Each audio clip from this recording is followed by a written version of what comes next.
Saranich. Today we are on location at the 3rd Avenue Playhouse. We have the cast and the directors, and we would like to hear from them about their new production of Columbinus.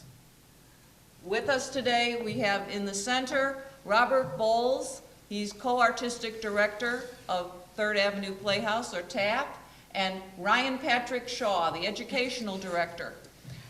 Along with them, we have the cast. We will start with Bob Bowles. Tell us something about this performance.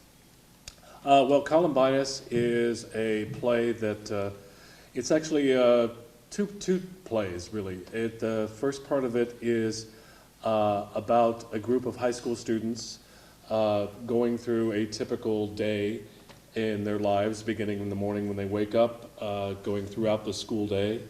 And it is the text of the play is taken from interviews of actual high school students throughout the country, just asking for them to give their thoughts and to open up about what they're going through, what they're thinking, how they're being treated, how do they treat others, what stresses do they have, anxieties, whatever. What is the actual what's actually going on with you? Not what we see or maybe what we want to see, but what is actually there. What makes you tick? And these interviews were actually done by a woman, an academic, doing just a survey of high school students around the country. And they were allowed to be anonymous, and so they opened up to her considerably. And then a playwright and a director, P.J. Paparelli and Stephen Karam, got together and fashioned this material into a play. Very, for my money, a very important play, but also very entertaining in play. Not everybody's life in this play is grim or whatever. People have a sense of humor. They also have they have all kinds of things going on in their lives. Okay, Bob, let me just stop you there a second. This play was first performed in 2005, and I understand that you also directed it previously. Yeah. Well, how was that different, and how did you end up choosing Columbinus for here in Door County in Sturgeon Bay? Well, Columbinus, like it says, is a story about high school students. When I did it when I was teaching at the University of New Haven in Connecticut, obviously with college students, and I think mostly this play, because of the language and the depictions of violence that are contained within the play. Not many high schools actually do it for a number of reasons. It raises a lot of issues for high schools, and for one reason or another, they're not doing it. Although all the characters in the play are high school students. So when I came here, it was on my list of things that I wanted to do. I wanted to do this play. I wanted to do it with high school students because it is their story. It is their story, and the people most qualified to tell their story are cast. Are themselves. When I first did this with college students, we were not that far removed from being in high school. They instantly recognized the characters in this play. Most high school students and most college students, for that matter, in theater, are portraying characters that are so far removed from them. Fathers, mothers, husbands, wives, people from different countries, whatever. They don't often get to play people that are so close to who they are. And so there was that instant identification with the characters, which happened there and it happened here. And it's amazing to see, and for me, they know more about these people than I ever will. And that's honestly. A perfect lead-in, because we'd like to each of the cast members to introduce themselves, tell us your name, your high school, because we all want to know which high school in our community you're from, and the character you play. Then we'll come back to each of you and we will ask you to tell us something about that character, or as in the case of, you might play more than one, tell us about that experience as well. I'm going to start furthest away from me, so we'll start with the gentleman in the end. My name is Josh Augustin, and I play Jock. I'm from Sturgeon Bay High School. My name is Hadley Takashi. I play Perfect, and I'm from Gibraltar High School. My name is Michaela Kraft. I play Faith, and I'm from Southern Door High School. I'm Gemma Benton. I play various roles, and I'm from Sebastopol. I'm Sophia Friedenfels, and I play various roles, and I'm a freshman at Gibraltar High School. My name is Samantha Spahn. I play Rebel, and I am from Sebastopol High School. I am Dominic DiCarlo, and I play Loner, and I am from Sebastopol High School. I'm Isaiah Spetz. I'm a freshman at Sebastopol High School, and I play Freak. I'm Dylan Thornton from Sebastopol High School, and I have various roles. My name is Jacob Barberchek. I'm from Sebastopol High School, and I play AP. My name is Connor McClelland, and I'm a senior at Southern Door High School, and I play Prep. And just before we get into each character, Ryan, was there anything else that you wanted to add about like how the cast members were chosen or what it was like when you did a call for this? Well, one of the thing that I'd like to add that's most exciting to me is something that you touched on before, is that we have 11 students from 4 different high schools covering Southern Door all the way to Gibraltar, as you just heard. So we've got students from all over the peninsula, except for, of course, Washington Island, and Bob's running gag is we had a hard time getting the ferry to work out. And as they were going through, you didn't see the Gibraltar kids sitting together, the Southern Door kids, the Sebastopol kids, the Sturgeon Bay kids. There's only one.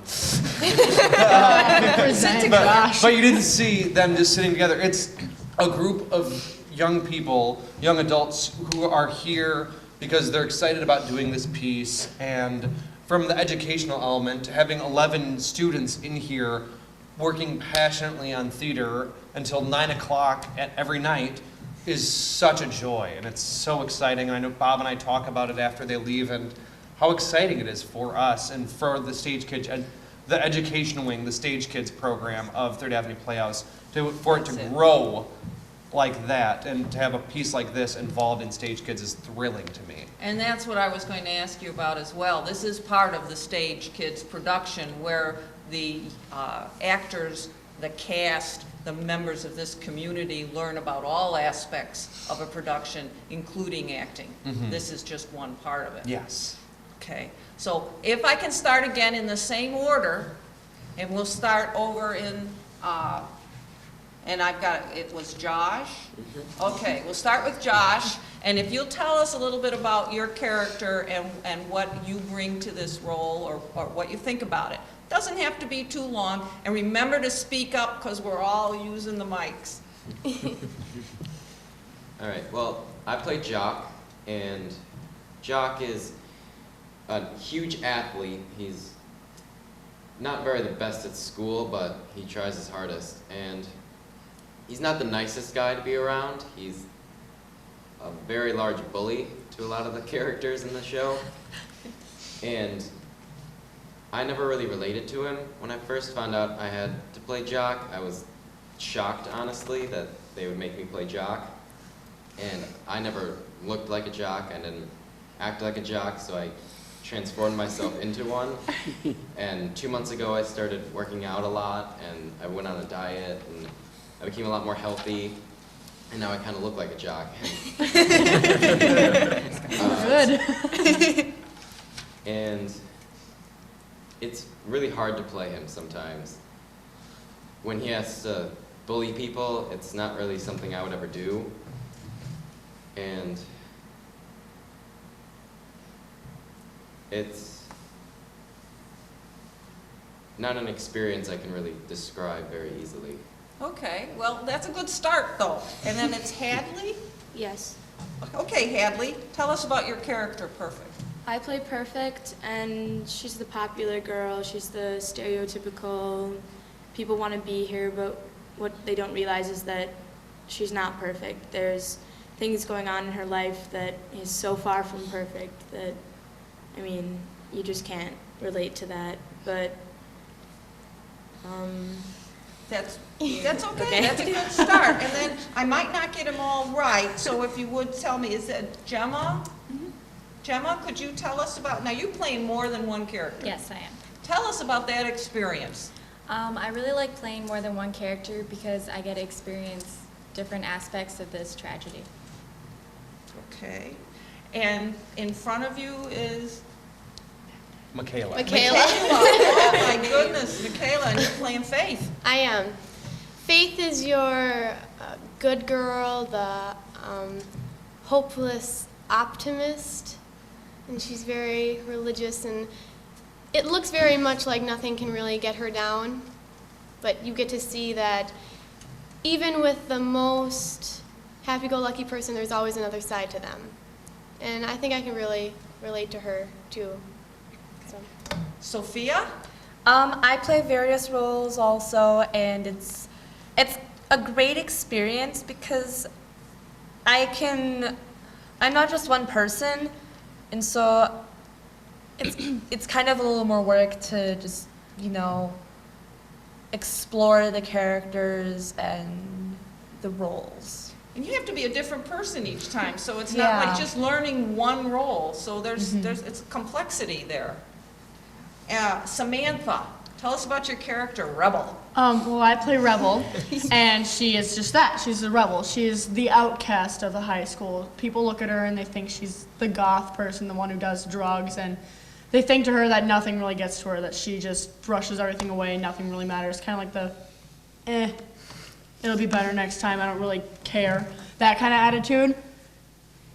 But then you kind of look deeper into her, and she is breaking down on the inside. She's insecure with herself, and she doesn't really know how to handle certain situations. So, yeah, that's Rebel. Okay. And after Bob, we have, is it Dominic? Yep, Dominic. Dominic, you've got a special character in this performance. Yes, I play Loner, who is also Dylan Klebold, one of the shooters. And Loner is basically that kid that a lot more quieter than most kids. He's like the shy guy of the school, or I'm sure there's more than one, but he keeps to himself, but he doesn't really want to. He wants to he wants friends, but he kind of lacks that ability, that social skill to easily connect with a lot of people. So which is why he connects, but he finds a really good friend in Freak, because somehow their attitudes and their ways just click together really well.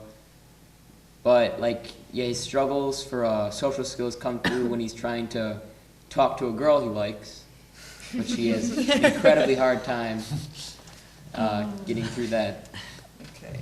And next to you, we have Isaiah. And Isaiah, your character. Yes, I play Freak, who also transforms into Eric Harris in the second act. Freak, like all these characters, is the stereotypical name that is one given by his peers, the way that they look at him. And also, he's very angry, easily upset about things. It's hard to play a character like Eric Harris and Freak because I can't connect to that rage. I can only connect to it in very small ways. And slowly I've been building my way up to that. Okay, thank you. Dylan. Yes, I also play various roles, and it was a change from going to playing one role in previous plays to this, because I get to go from a parent to a guidance counselor, and then I get to go to a coach, so kind of get different aspects of the people that were within the school. Well, and you have to learn to respond to the different characters, which sounds a little challenging too. It was, yes, at first, in different scenes, going from a guidance counselor and then to being a coach. You have different ways of responding, so that's another challenge for an actor. And AP is played by Jacob Barbacek, and AP is not the full name. Tell us about that, Jacob. That's short for advanced placement. He's basically, stereotypical smart kid, teacher's pet. Doesn't really fit in with a lot of the popular people, and just puts a ton of pressure on himself to do well, and in school and, doesn't really give himself a break, basically. Okay, and we have one more character to talk about. Tell us about that character. Oh, that's funny. My character is Prep. He's kind of the cool kid and the big shot of the school, which always for me is kind of difficult to connect to because I'm not really that popular. But the weird thing about the character is, on the outside he acts confident in everything he does and the way he talks to people, but on the inside he's got a ton of insecurities and he's wrestling with his own problems. And it's kind of a conflicting character, but it's interesting. So Connor, you wrapped up this cast of 11 for us, and we're really glad you're here today. We understand you're also going to give a performance. We're going to see a brief scene, but how do the actors develop benefit from this performance? What do you think? Is there some personal, anybody want to chime in? Is there some personal development that you think is good, or just professional? This will be Loner. Dominic Loner. Dominic Loner. I think it, personal-wise, I think it really helps you see perspective of a lot of different people in a high school, like a lot of different kinds of people. I mean, you have your jocks who are, I don't want to generalize all jocks, but the jock in this play is, he believed that since he worked so hard for the school, he should get more respect and he deserves to be treated higher than someone like Loner who he's not in hardly anything extracurricular-wise. Anybody want to respond to that? Yes, go ahead, Sophia. I kind of like, at my school, it's a small school, and so you don't really realize that there are cliques and everything like that of certain people, but ever since I've kind of been in the play, I've been like, okay, well, I don't want to be stereotypical towards this type of person, but they look like they'd be like this, or they look like they'd be like that, and it's been kind of hard, because like in my head, it's like I'm thinking about who certain people are, but they might not always be that way, so you never know. So it's given you insights into your daily life as well. And a part of the casting procedure and creating this performance here was talking to you as cast members, but the families, and finding out what the families thought of this production. And I thought Bob had some information for us regarding how that process was developed. Well, when you all came in, I mean, I made sure I had a sheet of paper that you all took to your families, and it was very important that the families knew exactly what their kids were getting involved in, because this material is not lightweight. The language is very rough. I tell you, we told the families, whatever word you can imagine you would never want to hear coming out of your child's mouth is going to come out of your child's mouth, or they're going to be around someone else saying it. Not that every word in this play is bleepable, but there's a lot. There's a lot, because it represents this group of people, and if you take away that language, if you take away the language, that takes away part of them. And so to be true to them, you got to see it warts and all.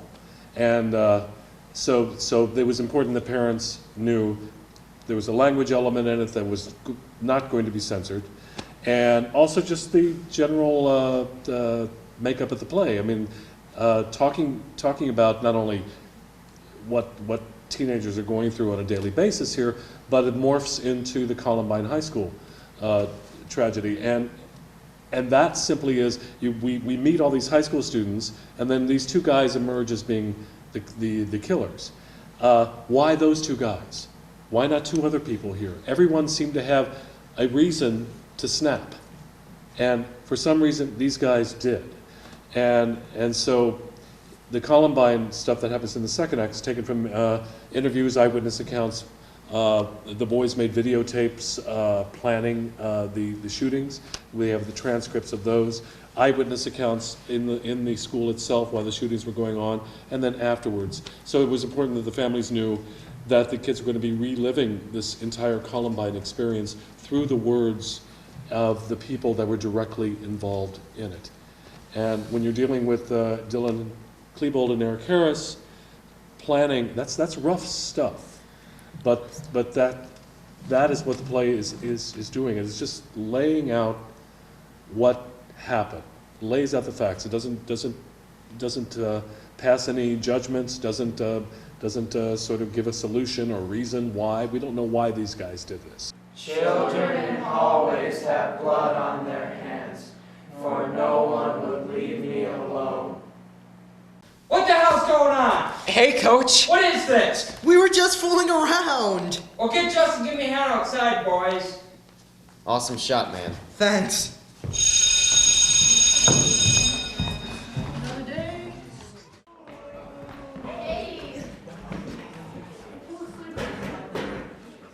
Okay, who wants to tell me about natural selection? Survival of the fittest? Who did the reading last night? Yes? The theory of natural selection, or survival of the fittest, has replaced creation stories like Adam and Eve in the garden with the different, though equally questionable, creation story we refer to as evolution. Very good. Who'd care to elaborate? Anyone? Anyone else? Survival of the fittest doesn't always mean survival of the biggest. Huh?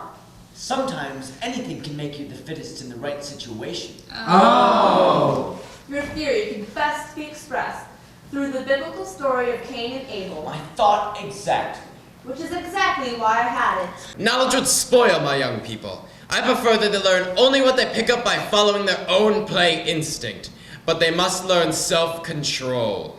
I'm in control. What else do I need? If a people is to become free, it needs pride, willpower, defiance, hate, and once again, hate. You know what I hate. I. And once again, hate.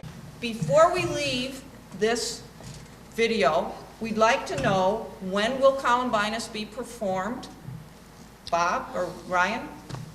It is April 25th, 26th, and 27th. That's Friday, Saturday, and Sunday. It's Friday and Saturday nights at 7:30. Saturday, the 26th, at 2 o'clock. So Saturday will be a two-show day, 2 and 7:30, and then Sunday afternoon, the 27th, at 2 o'clock. So there are 4 chances to see the show in those 3 days. But there's something really special about what happens after each of those performances, something that's unique. Instead of the audience applauding and leaving, there's going to be a discussion. Yeah, Tell we us have about that. panel members, various members of the community. It'll be a different group every night, and they represent. We have a psychologists, teachers, parents, whatever. Basically, coming up on the stage with the cast and myself, and just talking with the audience. I mean, this play presents so many issues, and I know from having done the play before, the audience is bursting with opinions and questions. And so these people are just brought up just to help us give their professional and personal point of view about the issues, and in the hopes of just stimulating a discussion with the audience. Okay. So you've been with Access Door County today. If you'd like to know more about what TAP does, what Stage Kids can do for the young people in our community, and more about Third Avenue Playhouse, you would go to their website. You can email from there, or you can call them on the phone and get more information about this production or other productions. I'd like to thank all the members of TAP and all of our cast, our 11 cast members that are here today, for giving us this backstage view of the very important play Columbinus. And I want to thank you for your time today, because I know we're taken away from your practice, your rehearsal time. Yeah. We'll make up for it on Thursday, Friday. I'm sure you'll make up for it, and we're going to be there to see you do this. You have been watching Access Door County with your host, Victoria Saranich. Access Door County is carried exclusively on the Sevastopol TV cable channel 986.